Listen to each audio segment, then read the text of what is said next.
Thanks very much for staying with us. Time now for Eye on Africa with me, Georgia Calvin-Smith. Tonight, a former Central African Republic football boss and a lawmaker nicknamed Rambo deny war crimes charges in The Hague. The pair are accused of heading up militia groups that terrorized communities during Central African Republic's 2013 civil war. Also, the G5 Sahel summit wraps up with African leaders vowing to press on with crackdowns on terrorist groups in the region, and Chad announcing the deployment of troops to flashpoint border regions between Mali, Niger and Burkina Faso. And visitors to Nairobi's main airport are met with a robotic response as Kenya tries to minimize the risk of exposure to COVID-19 by staff in high traffic areas. But first, a former sports minister and an MP pled not guilty to war crimes as their trial began at the International Criminal Court in The Hague on Tuesday. Patrice Edouard Ngaisona and Alfred Yekatom, who's also known as Rambo, are accused of heading up Christian militia groups known as Anti-Balaka as the country slid into civil war in 2013. They're accused of murder, torture, mutilation and the conscription of child soldiers. The country still faces conflict, but those who survived abuse and violence in 2013 watched the opening of the trial in the hopes that it might bring some relief. Clément de Roma has more. The end of a long wait of more than 7 years. A group of victims of the violence of Central African Republic's 2013 civil war wait at the entrance of the Special Criminal Court of Bangui. They are following the broadcast of the trial of Alfred Yekatom and Patrice Edouard Ngaisona. The two suspected anti-Balaka militia leaders are accused of crimes against humanity and war crimes. Victims hope that finally justice will be served. C'est ce qu'attendent les victimes. Si on participe à des procès ainsi, cela va encourager les victimes de savoir que la justice là, doit faire, quelle que soit la longueur de la nuit, le jour apparaîtra. On this screen, the suspected militia leaders, who were arrested at the end of 2018, appear seated at the International Criminal Court in The Hague, thousands of kilometers away from Bangui. A trial playing out on another continent, followed here by the magistrates of the Special Criminal Court. Dame Justice avance toujours à pas de tortue. C'est au prix d'une patience que nous pouvons rendre justice et la dignité aux hommes. Proceedings have begun, but many who still carry the trauma of the 2013 conflict fear it won't go far enough. Landry Makopala lost 3 of his brothers during the war and was himself hit in an attack. C'était par l'explosion de grenades que vous voyez ici là. He says that many of those to blame for atrocities are still at large. Ceux qui ont fait du mal, qui ont tué, qui ont pillé, qui ont violé, assassiné, mais ils sont là, dans des gros cylindrés là, ils roulent devant nous. On leur déroule des tapis rouges, mais ils ne sont pas inquiétés. Ils ne sont pas inquiétés. Pourquoi? The head of a victims association for the district of Boko is worried that the trial won't yield tangible results. Il faudrait qu'il y ait une justice vraiment équitable. Il faut qu'il y ait une justice réparatrice et non une justice pour la forme. Quand la justice sera rendue, on va maintenant se prétendre à ce qu'on appelle la réconciliation. Reconciliation seems distant for a country that is still racked by conflict. A rebel alliance launched an insurgency in December, and the fatal fighting has forced around 240,000 Central Africans from their homes. That report by Clément de Roma for us. Now, leaders from the African nations at the G5 Sahel summit say that they have made progress in reining in extremism in the region and are planning to send in a new battalion from Chad. It's heading to the flashpoint border region between Mali, Niger and Burkina Faso. Meanwhile, France says it will not be withdrawing troops before the summer. Addressing the G5 Sahel summit from afar due to the COVID pandemic, Emmanuel Macron said France will not withdraw troops fighting jihadists in the region, at least not in the immediate future. I consider that to precipitate a French withdrawal or a will to massively withdraw men would be a mistake. because Macron says France and other international actors need to keep backing Sahel countries, Niger, Mali, Burkina Faso, Mauritania and Chad, especially now, as some of them increase their military efforts against jihadist groups. Chad has sent 1,200 troops to the Flashpoint 3 border region between Niger, Mali and Burkina Faso. Emmanuel Macron said Sahel countries have also worked to improve everyday life to dissuade people from joining rebel groups. Misery and precariousness feed the breeding ground for terrorism and violent radicalism. France has said international players have increased support for Sahel countries. The US appears to abandon plans to withdraw its forces from the region. Germany, though, rejected Macron's call to its European partners to take on new missions.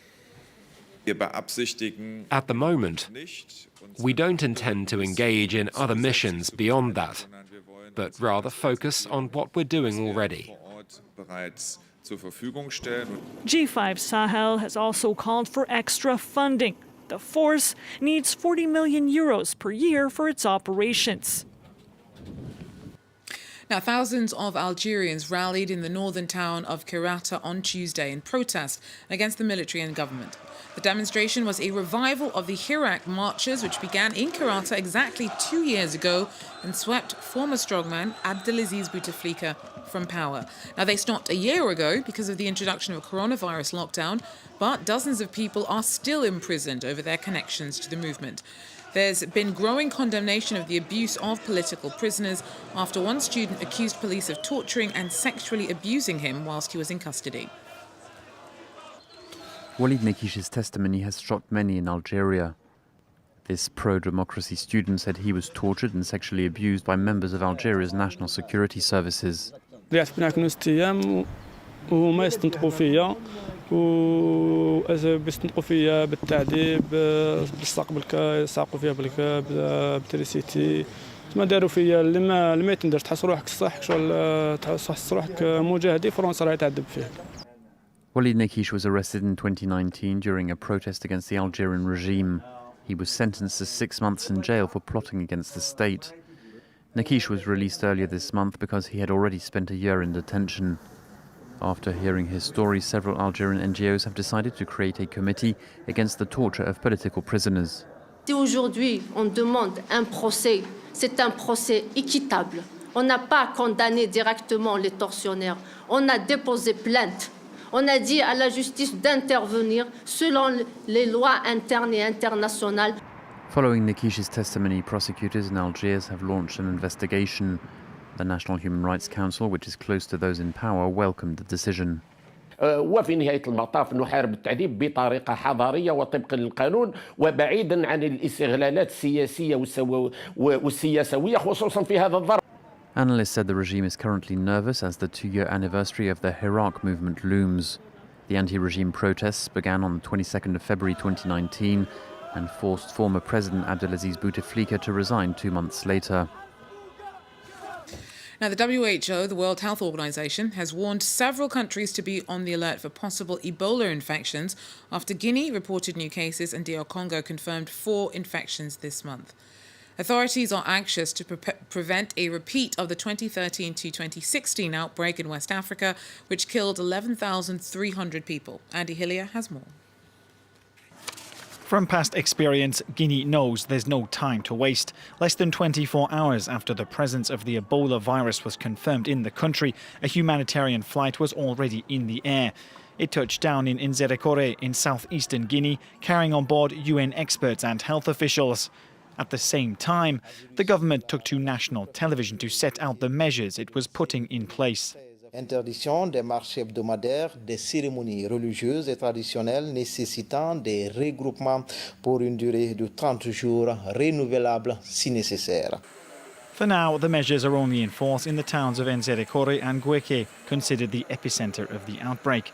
The government is also desperate to roll out its vaccine program, but in the capital, Conakry, the stocks are out of date. In response, the World Health Organization has stepped in to order new jabs, and the government is doing its best to reassure the population. These last few years, the country has beefed up its handling of these types of epidemics. No need to panic. Let's respect the health guidelines. Ebola will once again be defeated. Now scientists will have to work backwards to find the origin of the outbreak. Authorities are also scrambling to prevent the virus from spreading across the border. During the last epidemic, it got as far as Liberia and Sierra Leone. Both countries are now on heightened alert against a new outbreak. Now, as Kenya tries to minimise the risk of exposure to COVID-19 by staff in usually high-traffic areas, it's handed off some tasks to technology. 3 robots have been deployed at Nairobi's Jomo Kenyatta Airport to help out with COVID screening. Nicholas Shuma has more. This robot is spraying disinfectant in Nairobi's main airport. Kenya has just received 3 such machines to help it fight COVID-19. These robots do more than just spraying jets of sanitizer. It can do screening of 200 passengers per minute. So it takes the temperature and records and stores that data in one of the computers that we have. The robots record the temperatures by taking infrared pictures with a camera.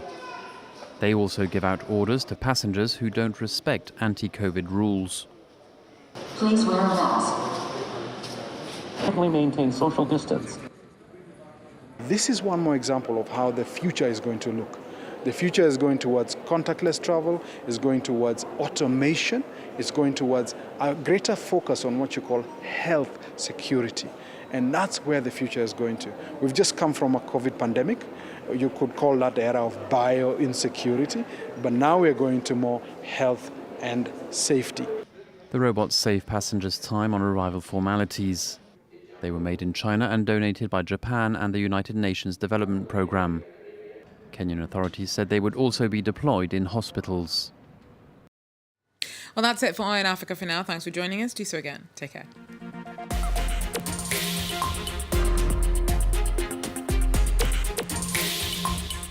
Sidi Bouzid, Tunisia, December 2010. A young fruit seller sets himself on fire. He feels ignored and abandoned by the government.